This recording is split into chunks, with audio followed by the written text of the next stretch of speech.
Hello and welcome back to The Workshop featuring Duelyst. In the previous episode, I lost twice, and that felt really bad. I have to be really honest with you. It felt like I couldn't do really much of anything, quite frankly, throughout that game. So, what is the problem? What is the problem with our stuff? So I feel like the Phalanxars were an interesting addition, but I don't think they're up to snuff. They don't pick up the slack. And what would be an ample replace for them? Well, the thing is, over half of our cards in our deck are opening gambits. This is an opening gambit, this is an opening gambit, this is an opening gambit, this is an opening gambit, this is an opening gambit, this is an opening gambit, this is an opening gambit. So maybe the Akari Headhunter would be a good card. Of course, I can just craft more of them. Yeah, I think the Akari Headhunter would be decent addition to the deck. I can just craft willy-nilly because I have a lot of dust. Maybe Kujatas would be good. But let's add the Headhunters into the deck. With the Headhunters in the deck, I think this incentivizes us to go back to adding our Primus Fists. Okay, so the Corsairs weren't really doing that much. I feel like if you're behind, it's basically like a win more card, I guess. If you're behind, you can't really come back from it anymore. And what's one interesting thing is this Alcuin Lore Master. Maybe if I do get a certain feel for how the deck goes, I can actually do combos wherein I get to partition my usage of the Overload because I can get copies of the Overload card into my hand. But I don't have enough spells in the deck to justify the card, so maybe it will work for another faction, but maybe not for this deck. Are there any other cards we might want to add? The Primus Shield Master. I was told in one of the comments that the Primus Shield Master was pretty good. And I think I'm starting to come around to that. Maybe it's way better than the Emerald Rejuvenator. Because I don't necessarily need the heal. Maybe the taunt is more than enough. So I think this deck's okay. Oh, but this does get rid of an opening gambit, which might be important. Cancel the first damage taken each turn. That's not that useful. On a 4-3, I mean. Veil Hunter, Necroseer, Dying Wish, draw a card. But that's 5 mana. These things are too expensive for me to care about. Dance of Dreams wasn't that useful either. Destroy any minion with the lowest attack or type with the lowest attack. The thing is, we have a lot of low attack minions, so it's not going to be that useful. But maybe on an empty board it is. However, let's just go with these changes for now and play a few games. So the last 2 games were absolutely horrible. And it was kind of a sad display. But again, Duelyst is a game about, you know, analyzing, seeing where you go wrong, and all that stuff. Juicy.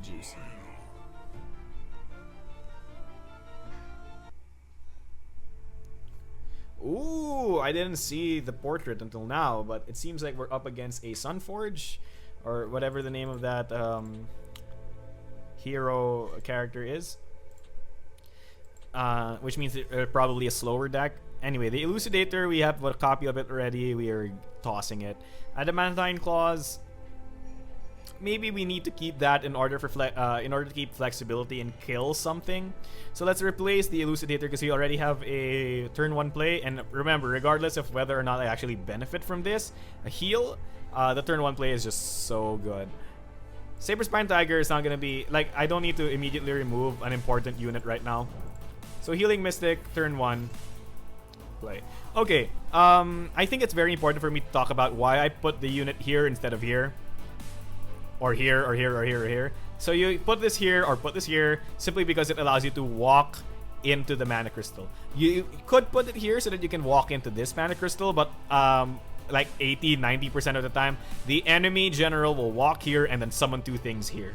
This space is very important because not being able to saunter here is a problem. But again, if you have a healing mystic or some other form of removal, you can easily take advantage of that. My plan for the next turn is if he summons two things here, I will summon the Primus Fist here, kill this, walk into the center.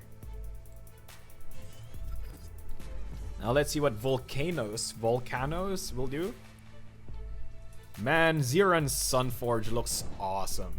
Oh, that floating shield. Dun, dun, dun. Sounds like Homestuck music. Anyway. So let's see. Does he summon... Oh, it's a Windblade Adept. That's the 2-drop. Where's the other 2-drop?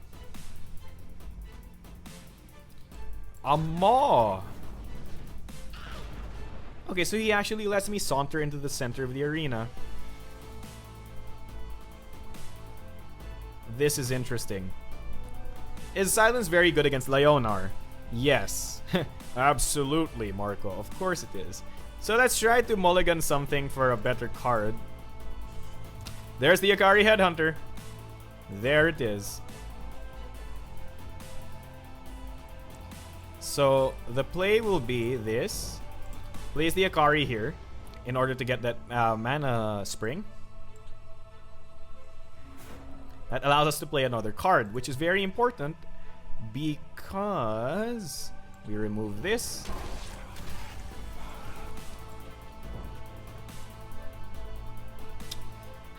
This is nearby. Okay, so my perfect plan isn't as perfect as I thought it was, but it allows us to remove this enemy unit, gain board control, and have two really decent units. Okay, so it was a choice of either putting this here to be able to block the enemy general, or being able to get a 3-3 Akari Headhunter. And I think the 3-3 is way more important than blocking this part, because the only advantage he gains by summoning here is being able to summon a 3-drop into a 2-drop, or vice versa. Whereas having a 3-3 is way better because it prevents him from just easily killing this with whatever spell or whatever. Because, you know, if he's gonna remove it, he has to take 3 damage. Sorry about the dogs. I have dogs. I'm so sorry. I can't control them. They're crazy. Okay, these shadows are getting annoying. Oh no! You can't get rid of the shadows completely. Shh, dogs, quiet please. Okay, a Sunstone Bracer. Wow, okay, his turn 4 was just that. That's kinda crazy. That's kinda crazy for me. This hand is actually pretty decent, so I don't really need to, you know, don't fix what ain't broke, I think is the idiom. But anyway, we're gonna put the Void Hunter here, and I'm gonna hit face. See, he has to use an artifact for that. My basic attack is just that much damage. Okay, here's the thing. Shh, dogs, please. I'm recording. I'm so sorry. Okay, I usually would go face right now, but here's the thing. He has 3 attack, and it would trade into this. And I kind of want to force his hand. Because if I trade into this, he gets an easy trade into this next turn. If I don't trade this, he has to pick between hitting this or this, which is a good thing for me. I'll also take note of this positioning again, because this corners him. This basically forces him to move only into these 3 spaces, which is really good. These 3 cards in my hand are not replaceable. They're really, really, really, really good. This allows me to deal damage if I need it. This allows me to silence whatever thing he buffs. And this allows me to basically, you know, whack face even more. So as you can see, this game's already going way better than the previous ones. But that might be because my opponent missed his, like, 4-mana play. And missing your 4-mana play is really important. So you can see that thing I was telling you about earlier, he has to pick between this or this. That's coming into play right now. Because now this can now trade into whatever minion he summons, and he's not summoning anything important. It's an Arclight Sentinel, isn't it? If he does indeed summon an Arclight Sentinel. Nope, he's just replaying a Repulsor Beast. Okay. Okay.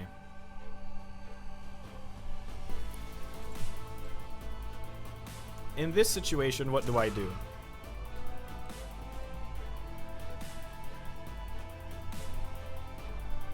Well, I have no opening gambits.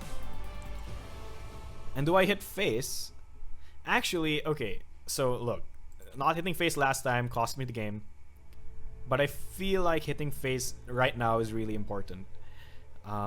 We can get rid of the Ephemeral Shroud. I don't think he'll be buffing anything right now. Okay, I was hoping for a opening gambit, but did not get it.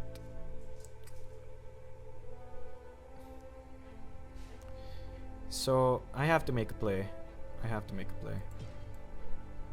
Okay, so this is the play. We remove this. We summon an Akari Headhunter in this space, and then play Adamantine Claws. Note that I didn't play the Adamantine Claws first, because that would have gotten rid of one of its durability. Okay, so we have some removal. And next turn, we get access to 6 mana, which is perfect, because the play will be this, plus this, plus this. Then hit face. This Akari is not going to be that useful right now, but summoning it right now, for some strange reason, just pressures people into wanting to kill it. So they're going to waste a lot of resources trying to kill something so silly. Which is pretty good. And Death... Oh! That Death Blighter, though. Oh, that was a pretty good play. Well played. Okay, so... I get... actually, this hand is perfect for dealing with this current board state. What's the place? Face. I buff myself, so where do I go? Actually, staying in this spot is horrible. You have to either move here or here, because it gives me more freedom of space. Because, you know, just 2 units here, or a unit here or here, will easily box me into this corner, and that's horrible.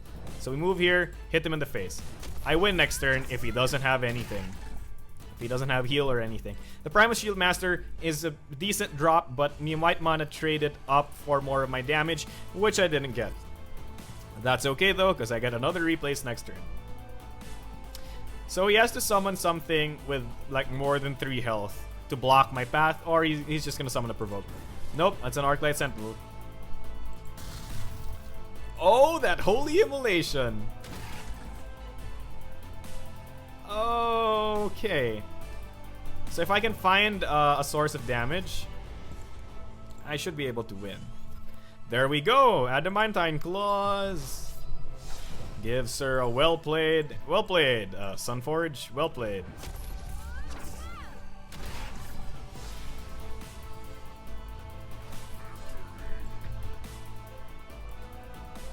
So that game went way better than last time. Oh, and I did my quest. That quest is kind of new, I think. Like, if you miss days, that quest gets more and more valuable. But it's obviously not as, you know, efficient as just playing the actual quests. So let's do one more game for this video. Oh, it's the same guy. Hi, same guy. Oh, so that shield isn't floating. It's supposed to be connected. But the sprite doesn't show that. Oh, no, it does. See, there's like this little line over here. Okay, Akari Headhunter. Actually, this is a pretty decent curve.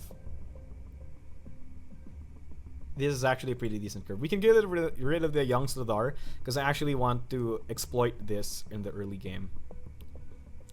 Or we get rid of this. Huh. Because the plan is to do this, and then summon this. So maybe we get rid of Void Hunter instead. Oh, that's way better. Okay. Come on, Volcanoes. No turn 1 play, please. No turn 1 play. I find that if your opponent doesn't have a turn 1 play, it's just like you almost automatically win. Oh, replacing is a good sign that he has no turn 1 play. Oh, but there goes the Maw. There goes the Maw. Well, Maw is a really interesting card too. Regardless, our play will be obvious. We play the Akari Headhunter here. And let's play the Young Sladar. So, I was planning to play a Flameblood Warlock originally in order for this to become a 3-3. But the Flameblood Warlock instantly dies to this. But this takes his attack plus the Maw to get to. And that still leaves an egg behind. So that's pretty good. Also, I'm going to keep all of these cards in my hand because they offer me... These two are basically +2 attack for this guy, so that's pretty good. And this is actually just a decent drop, so I don't think replacing any of them would be that good. Oh, 420! Blazehound is a very interesting card as well. If my opponent does end up having 6 cards in his hand, this would be really good because it allows me to burn one of his cards. Okay, Sunstone Bracers. Okay, I honestly wasn't I honestly forgot that he had Sunstone Bracers in his deck. This makes this play a bit weaker. Because, yeah, again, he can just do this stuff. And the Lionheart Blessing, he draws a card. This is such an interesting deck he's playing. I'm honestly intrigued by this deck. Regardless, this is actually super good for me. We want to heal, right? Oh, but we can't heal. Oh.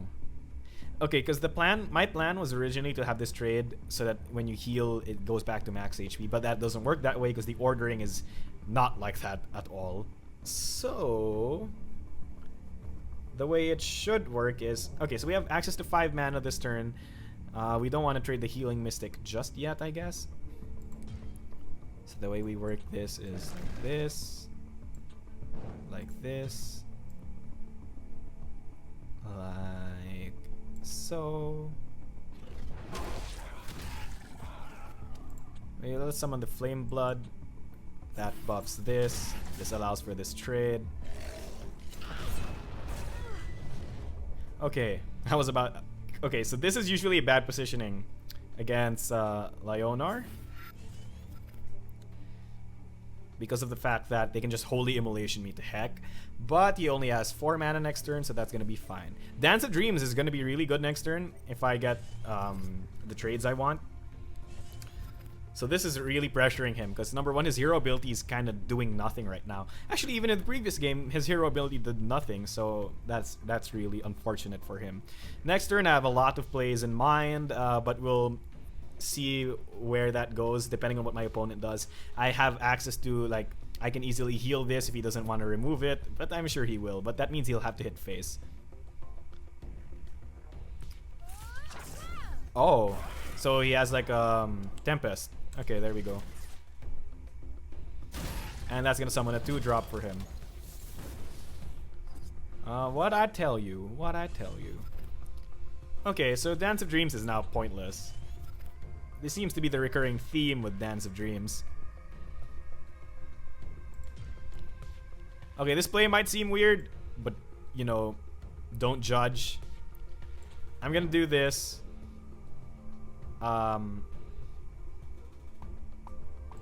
Put this here. And do this here. And of course, trade. Okay, so usually I would go face there, but killing that unit is super important because of the fact that he'll have 5 mana next turn and a Holy Immolation would devastate me.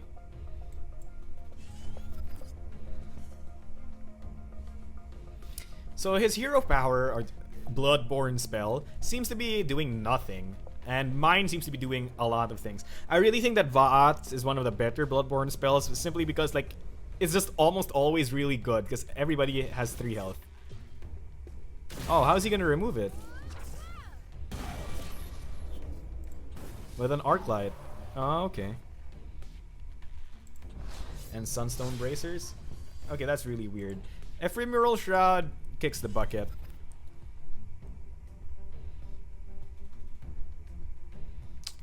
Okay, this is a tough choice.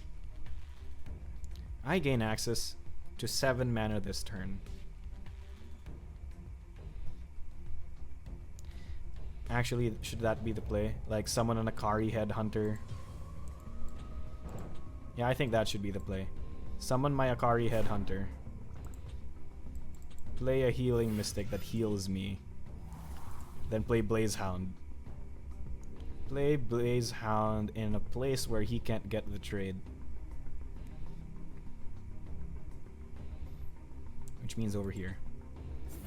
Okay, so now that I play this seems super weird, but basically I'm forcing him to trade into this so that Blazehound can go down here or go here in order to trade with this. It's as simple as that. That's basically why I placed that here. And now I have a 5/3 Akari Headhunter. He's used 2 Tempests, if I remember correctly. Or 1 Tempest.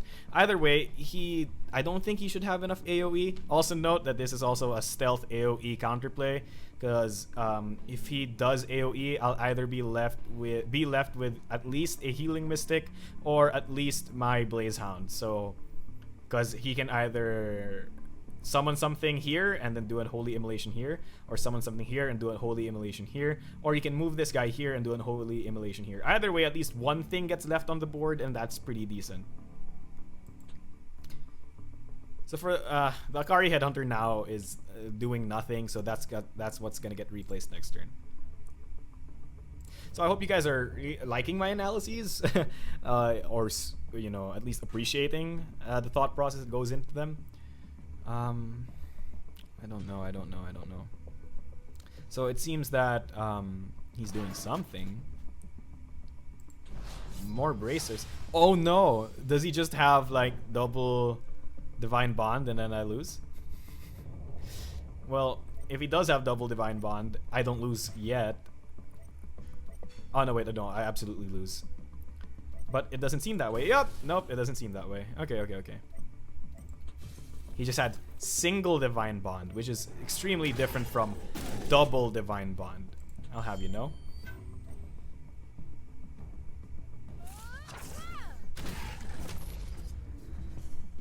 This trades into that. But we'll have to see. Akari Headhunter, go away. Oh, Nelly. Okay. Let's count the damage. I have 4 plus 4. Oh no, we win. Okay, good job, me.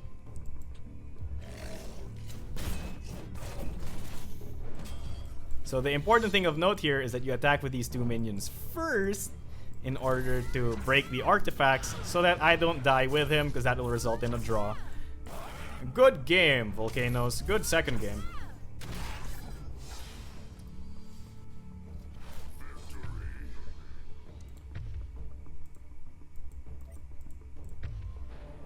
Yay, Magmar Challenger.